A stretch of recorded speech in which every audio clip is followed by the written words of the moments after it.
So, Okay. next topic. What Are you on happened video? to Okay. detransition? What happened What happened? and we kind of made a video when we first got here and we were finally getting settled and we got into our apartment and explained that, you know, after 13, 14 years of being Mark, trying to return back to being Ritz or Maritza was just not going to make a lot of sense. The main reason I did what I did was because of Lynna. I mean, there's a lot of things from the initial questioning that Lynna had when she fell off the mountain and ended up, you know, in ICU, almost losing her life. She questioned, you're going to drive people crazy, she questioned a lot of her own actions and identity. And, you know, I wanted to support her. I wanted her to feel that she had someone by her side loving her, since she had been abandoned by her entire family, from her mother to her sister to her ex and her kids. Nobody was there for her during the time of her need except moi. I'm kind of done with, you know, the violin of life and what I should have done, what I could have done. You know, that whole...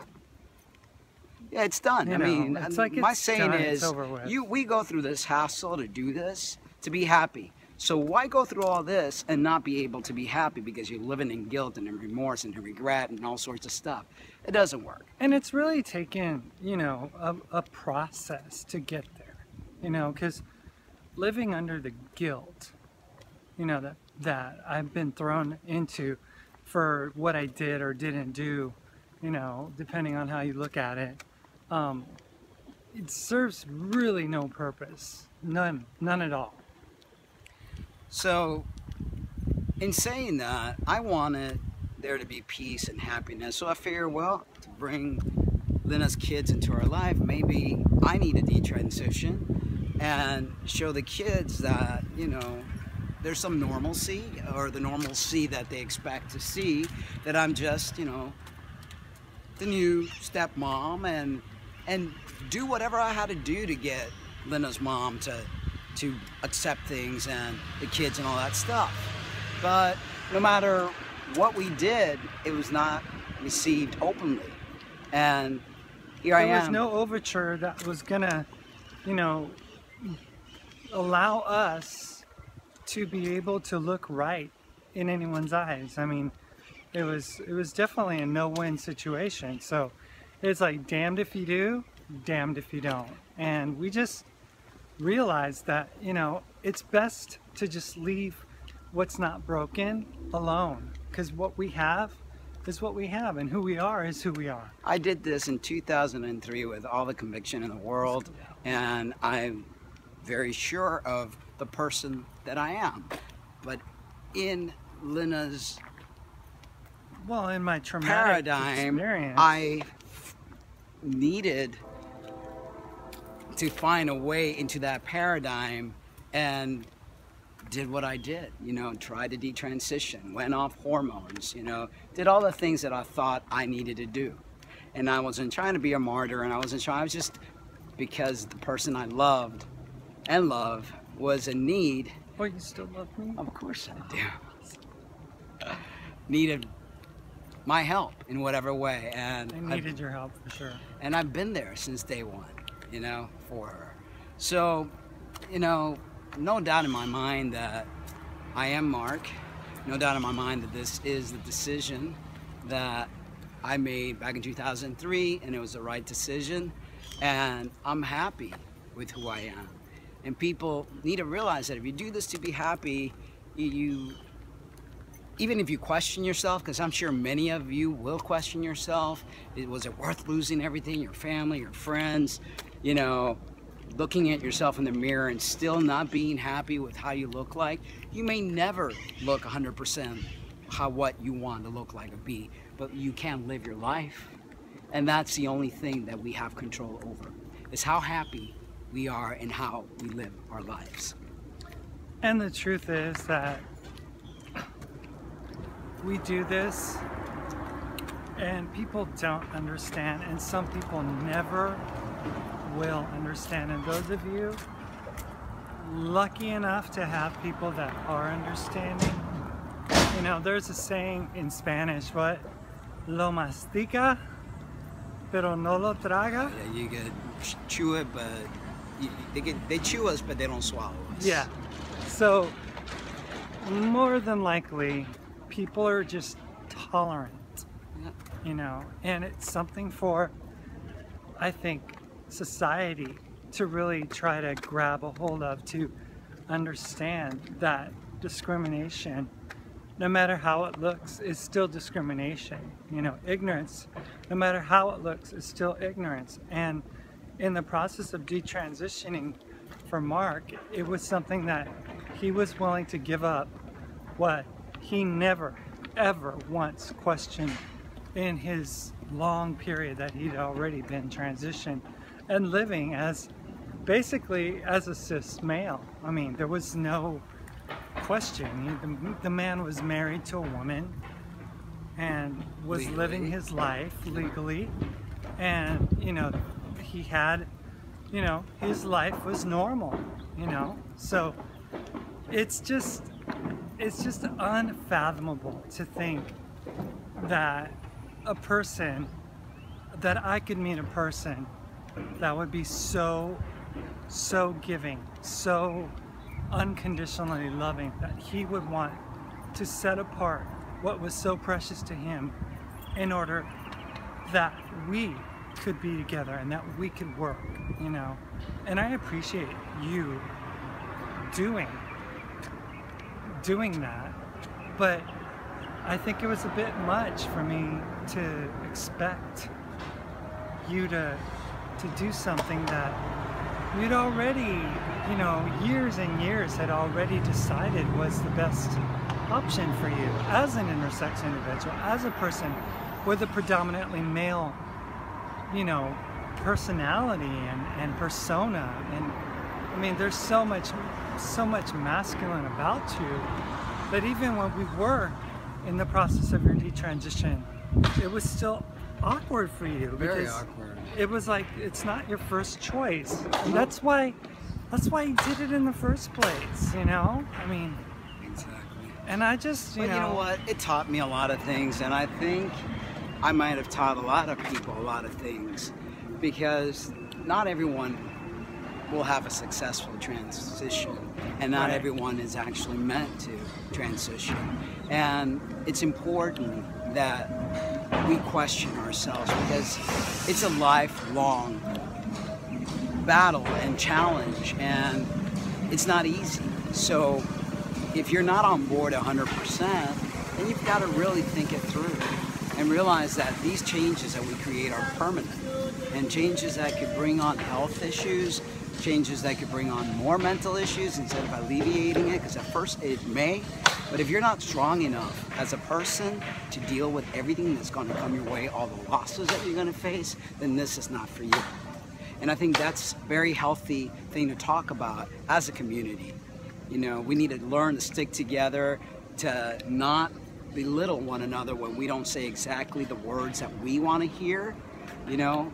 And if anything, I think that our little questioning there might have helped many in so many ways. I think that, you know, detransitioners really do have a place Of course. in the trans community, because although they are detransing, they are still a part of this community and should be welcome in the conversation, you know, because some things just repurpose themselves over time. I mean, some people transition for a period of time and then they learn their life lesson and then they jump back to the gender that they were originally assigned at birth.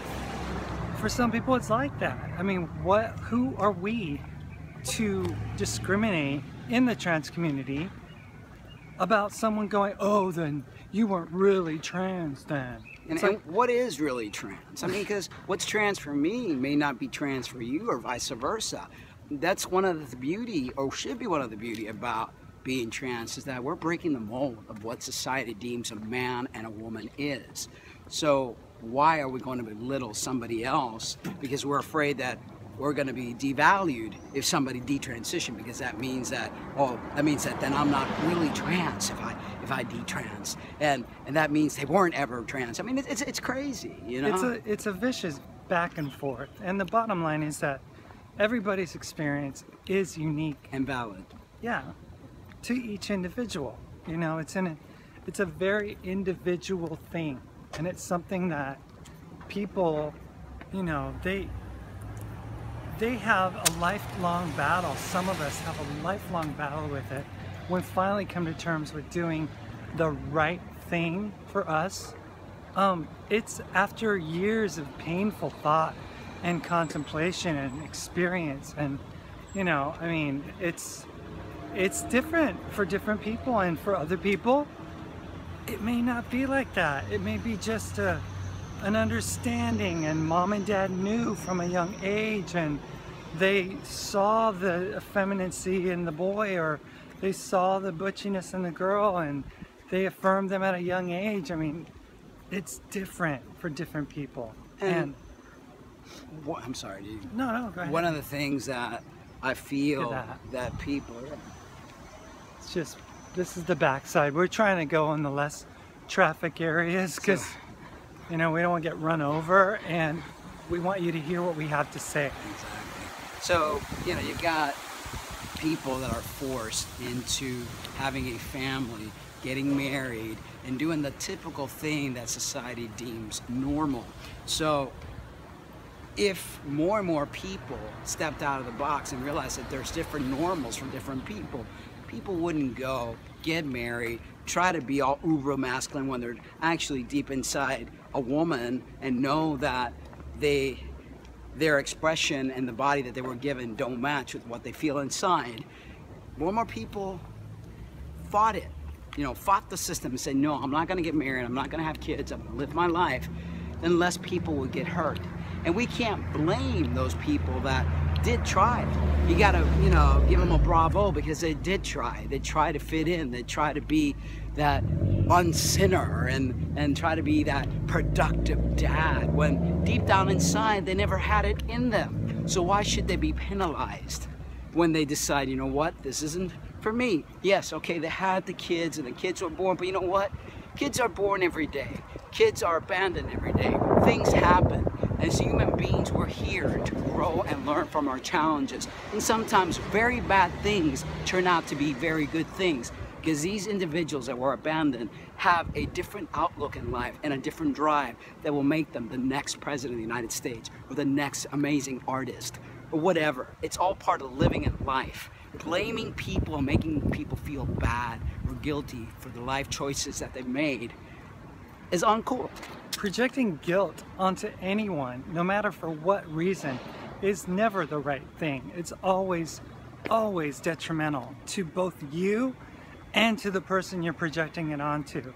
And with regards to the fact that, you know, when people take marital vows, this is one of the things that we were going to talk about. When we take marital vows, it says, you know, in the vow, in some of the older vows, it says, in sickness and in death. Yeah. So even if a spouse of a person who's coming out as transgender objects to the whole concept and says, oh, I don't want a woman, or, you know, to be married to me. I signed up for a man and stuff. And then the reality is that if you go along with this whole, you know, there's a sickness in the person, so that's what's making them make these decisions about their gender identity. Well, hello, in sickness, exactly, or in health, these spouses who choose to walk away and not have anything to do with the spouse that they fell in love with, which I guess at the end of the day, for some spouses, it's all about just what they had as genitals that made them want to marry someone. I don't understand. Yeah, if that's how superficial a person is, that you fall in love with the gentleman, not the person, then you know what? You don't need to be married to that person. You know? What happens when that person goes to war, if they're a soldier and they get their bits blown off by an IED or a grenade or something. I mean, so then do they just leave that person because they don't have the equipment that they signed up for? Yeah, it's crazy stuff, and it's all very bigoted and very judgmental and ignorant, you know? And the thing is, you know, in my own personal experience, you know, trying to conform to the rules of what I was brought up under, as you were talking about earlier, the religious pressure it is to be a Christian and to be a spiritual leader and all these things, they just like really just compress enough over time that it just overwhelms the person that has questioned their gender for such a long time. The fear of hell, the fear of losing it all, of losing everyone, is just like, it displaces you and what you do, because you can't make a rational decision because you're basing it off of guilt and fear. And that's no way to live.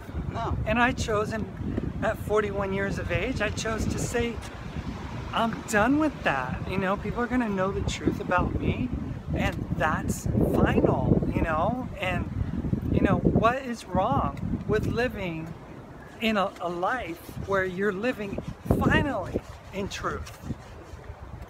There's nothing wrong with that. Absolutely nothing wrong. And for those of you that say, well, you brought kids into this world and now you have to sacrifice yourself for these kids. Let me tell you, back in the old days, native time, a 10-year-old was considered an adult just about. They got here, go in your walkabout, become the adult. Girls got taken as wives as young as 10 once they had their period, and they lived their life. You know, there's this very abnormal way that parents are bringing up kids to be so fully dependent on them. You bring kids to life and they have their own minds and have their own capability of creating their own lives, not dependent on mommy and daddy and mommy are not dependent on child. You know, it's like you look at nature. A bird has a kid, feed them, and then, you know, as soon as the bird knows, okay, it's time to fly, some birds will flop and die to their death, some birds will fly. You know, it's survival of the fittest. Yeah, that's what the world is all about. We have to stop babying all this our coddling youth. of these kids and stuff makes them so self-absorbed and so, like, I don't know, like they just feel like they have the right to everything. You know? As a trans person, you will always be a parent. You can't run away from that. But at the same time, if your family and your kids and your ex-wife don't want any part of you, then you can't force yourself down their throat. And comes a time where you have to know when to cut the umbilical cord and say, when you're ready, I'm here, open arms. When you want to learn, when you want to accept and understand and grow your horizon, we're here. In the meantime, you want to be bigoted and closed, you're on your own. You know? Yeah, there's really not much more for you to do other than live your truth. And if you can't live your truth, it's just not worth living. Really.